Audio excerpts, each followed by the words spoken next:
Hey, alright, so doing the Svietlana today, one of the warships, the new Russian cruisers, of course, they're out. So this is the Tier 4 Svietlana, and on mine, I believe it's, yes, completely still stock. I have the camo on, but that's about it. And, so this ship, uh, I, to me it almost feels like a large, oversized destroyer with lower speed maneuverability. The guns you have are 130 millimeters, and you can see you clearly have a ton of them. But again, they're 130 millimeter, and mostly you're gonna have to use HE and aim for the decks of the ships. However, that becomes a problem with the fact that they still don't do all that much damage, depending on what you hit and how you hit.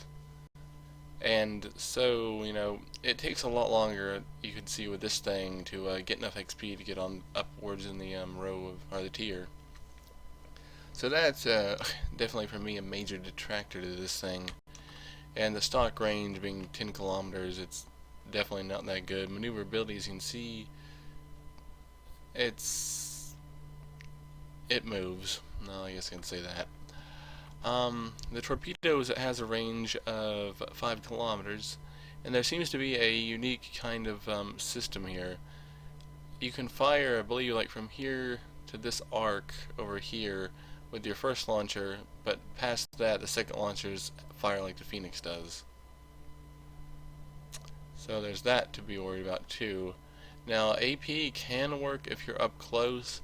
However, again, typically you're going to need to use HE to do damage, and on that there's not a lot of things you can penetrate, and for what you can, you have to be up a lot closer. And since this vessel here is also quite fragile, that can end up being a problem if you want to use AP. However, most other cruisers can easily use AP and pin you, just as well as you could if you were having the other cruisers. Like here we have this, I use AP and I barely penetrate, just like spalling damage. And it got people firing at me. Hopefully they'll stop them for a minute.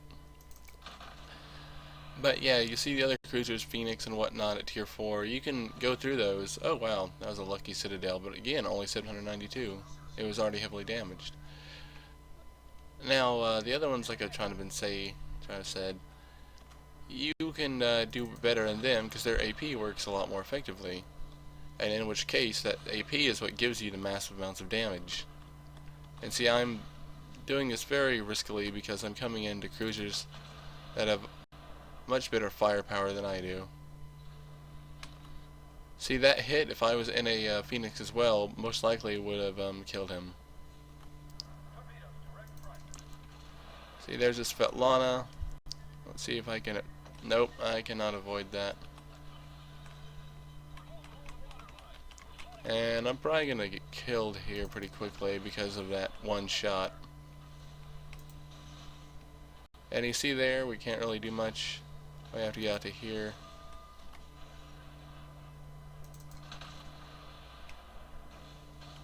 And I'm still going incredibly slowly for no real reason. So I'm trying to get an angle enough to be able to fire at this Kohlberg, which I'm not going to pin, I don't believe. Oh wow, I did.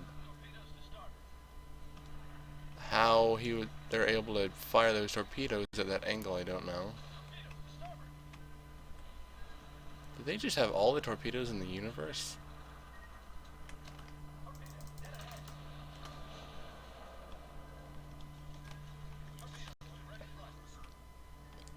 Can I avoid this one? Yep. Holy crap, the mother of all torpedo strikes.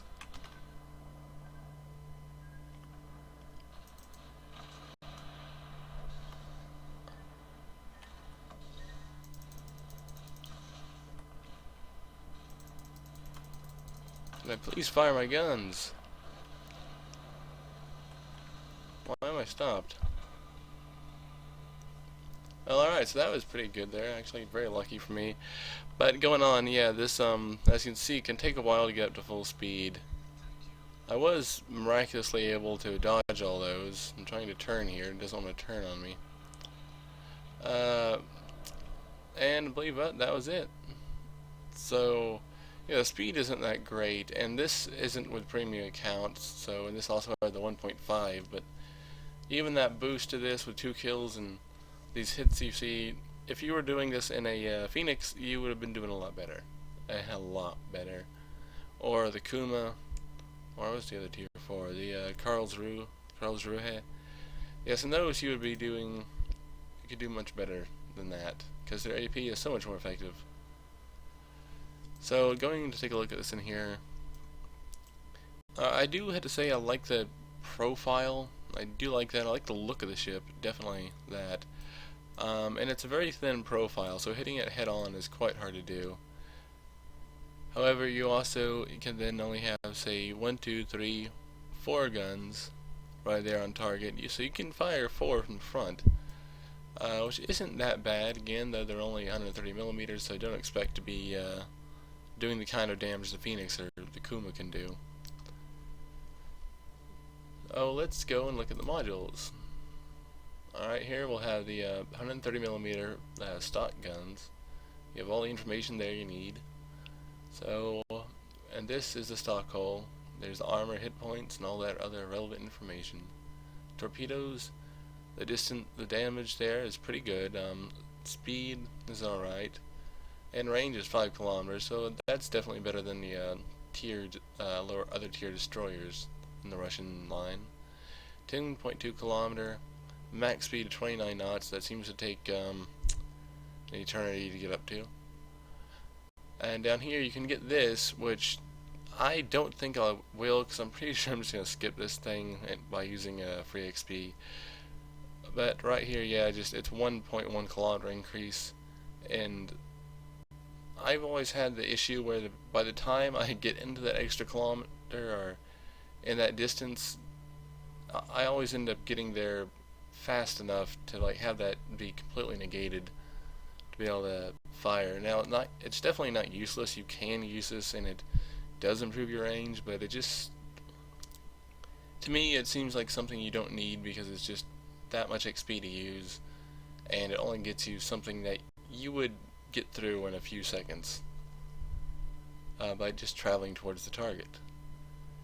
And of course, in other Svietlana with this upgrade would have the same range as you, except for maybe depending on captain skills. And on mine, you can see here, this is my original Russian captain from the Orlan, and that I used on some destroyers. So that's why he has the torpedo skills. And he hasn't finished retraining on this yet, so they're red, but, you know. Because I'm not one of those people who has, like, you know, as 0 doubloons and 606,000. So yeah, at the moment I'm not one of those people who have, like, all the tier 10s and everything. Definitely a small channel, too, if you can tell, like, 42 subs and all that, and low view counts, yeah, but that's okay. I'm a small channel, and I don't have nearly the capabilities the other people do. But yeah, just to say that, to explain, you know, that's why I don't have these high level captains. But so that's that skill, and that actually I would say that might actually be a good thing in some ways, to show like how all these things can actually run for people who don't have the top level stuff. So here we go. This will be the Svietlana B hull, which I can get now, and that one gives you a little increase in survivability, a defense, gives you 2,500 more hit points, so there's that. It gives you a little bit more, so you're not quite as fragile, but still incredibly fragile. And when you get that, that allows you to get this one here. The only differences here seems to be it's the 180 degree turn time is lower by 10 seconds, so that's a rather significant difference.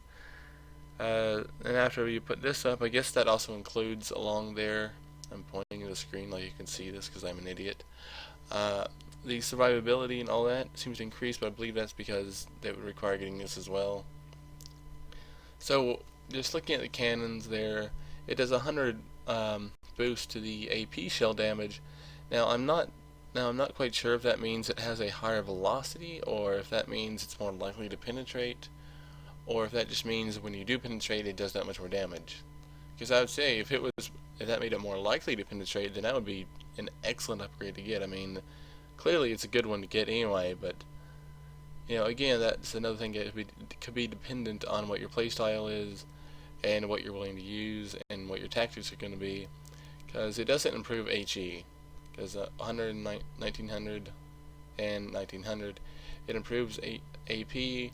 So I mean, there wouldn't be much of a downside to getting it, except for the fact that it is it's not a necessary thing to upgrade to the gear of, and it's only 100 plus damage.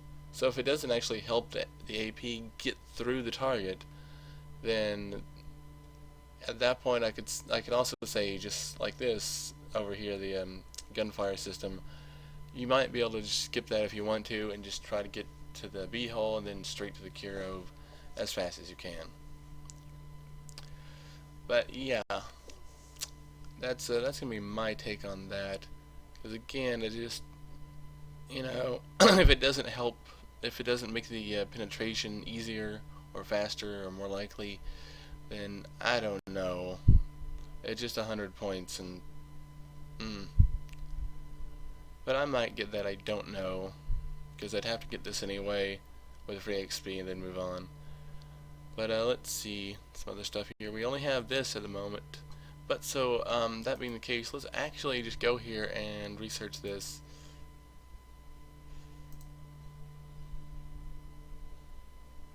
And mount it, and I'm gonna go way down 366,000. So here's the B hole, and you can't really see too much difference. It's like 1, 2.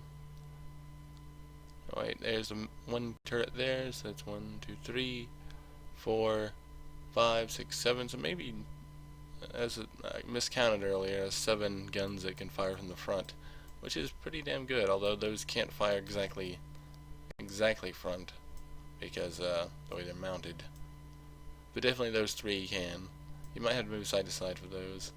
So when you get the second upgrade, you can see here you'll get the hydrostatic search to help you find torpedoes coming, which can be very helpful. Although I would say, of course, you never really need to get the number 2 search. But that can definitely help you avoid torpedoes a bit better, and especially if your captain has vigilance there, like mine does, or how he would have it fully prepared if it was if he finishes retraining, which I don't know if he's going to do, because again, I'm most likely just skipping this thing as soon as I possibly can. But that can both those things combined can help you find torpedoes to avoid a lot sooner, since this thing doesn't exactly have the maneuverability of the other cruisers. But there you go, and that of course only does this, and right there, a few negatives, goes down in health. So looking at it, I can't see much of a difference. Now it said the AA I believe went up, so let's look at the AA guns. And that's what they are then. And we have 4 of those. So let's actually go back and mount the A hull. And check that out again. Alright, so the A hull has the 63.3 millimeter, which is a bloody weird. Why? I mean, technically I know that I know in tanks and everything, the gun caliber, different nations would use different ones, so that if they were to capture if Germans capture a Russian tank, or Russians capture a German tank, and what have you, they do that so that they couldn't use their own shells. So like the Germans couldn't use 75 millimeter and a 76 millimeter, and really vice versa. So that was to deny the enemy resources if they were to capture that. But this is a ship. Why would that matter? I mean, mostly the ship would be scuttled or sunk. There's really not all that much usefulness in capturing something like this. So to have these weird calibers like that is just odd to me. But here, so that's the difference between these things. These are the 45 millimeter ones, so a bit smaller. But it had +8 defense, so I guess that's better than the others. And of course, 130 millimeter there looks a lot larger than it would on a destroyer, I guess. But so that's the artillery. Of course, all those right there. There's more info if you want. And that is just all the upgrades you can get through here. Like I say, I don't think I'm going to be getting this. Probably going to get this anyway if I end up deciding to keep playing this. And yeah, so like I said, to me it's kind of like a large destroyer with fewer torpedoes. And of course it has like a similar lookout to our layout back here to the Phoenix with the torpedoes in the rear. Oh, and it looks like we have some more up here. So yeah, this is definitely what I was looking at earlier. This is the one that allows you to fire more towards the front of the ship, and these are the ones that fire in the other arc, you know, back out this way if you can see the mouse is going. And let's see, did that change the speed at all? No, it's still 29 knots. Maneuverability. Yep, and so this probably changed a little bit in the other hull. And I can't really say too much else about this. And this is the only other consumable you can get. So yeah, overall, to me, this is not that great of a ship. You have to get in closer to use your AP, and the AP is definitely what gives cruisers the advantage on other cruisers. And you can even use AP, especially with the German ships, onto battleships by using the German cruisers, typically with the plunging fire effect. Now these, yeah, their AP, you need it closer, and again, the ship is quite fragile. And the other ships with their larger guns and better AP can easily penetrate and citadel you before that happens, before you get close. So again, I was also doing that in co-op because I'm kind of skittish about taking these things out there at in PvP at this tier. Now, the one I'm definitely going for is the Kirov, which, oh my god, this ship just looks beautiful if it would load. So as you see here, this one, I love the look of this thing because it's like a modern, the more modern style of cruisers that you would see. Well, not in today's standards, but when you typically think of a World War II ship like this is what you think of, something like this. So, loving the large turrets. Everything about this to me just looks awesome. It looks like it has some pretty damn good AA and secondaries. And it has it seems to start, I guess, with the A hull having a plane, a catapult. And I don't know why it won't let you see those still. It's kind of asinine. But yeah, so most likely it's a catapult fighter. And you can look down here on these guns there. So, and they have the two up here. So it's basically like a reverse Königsberg in that sense, and it definitely looks larger than the Königsberg. Maybe even larger than the Tier 6 Nuremberg. But in artillery, for this one, is 180 millimeters. Those are definitely bigger than the 150s on the Königsberg. And we can look at AP and HE, 2500 HE and 4100 AP. So definitely going to be able to use AP on this thing. And that's a beautiful looking cruiser right there. And a range starting out of 14. And that one there is going to be a 16. And they're at 35 knots. Going to the second hole. So you lose one AA mount, but you get more health. And this one I believe has 4 kilometer, yes, 4 kilometer torps, but they do quite a bit of damage. So there is this, and this is the one I'm going for. I just love this thing. It's awesomeness. But going back to the Svietlana now. Trying to get through that. Yeah. So overall, I'd have to give this a very low rating. It has a good point here where it's thin. And the good point is that it's thin. It's also thin. But it definitely loses in speed to other cruisers. I believe the Phoenix can go upwards of 30 knots. And I think the Carl also goes faster. And so does the Kuma, I imagine. And they also have better guns with more damage. And this thing also has a rather abysmal fire rate to me for these kind of small guns. But that's going to conclude my overall review for this ship. I don't like this, definitely not my favorite at all. I do like the profile there, but that's about it. And oh yeah, the gold thing, the gold that emblem is pretty cool. That's about it. I have nothing else positive to say. It just seems like a large destroyer to me, and that's going to be my synopsis. So I hope you enjoyed, and yeah, that'll be it. And remember, every Tuesday is a day that comes before Wednesday.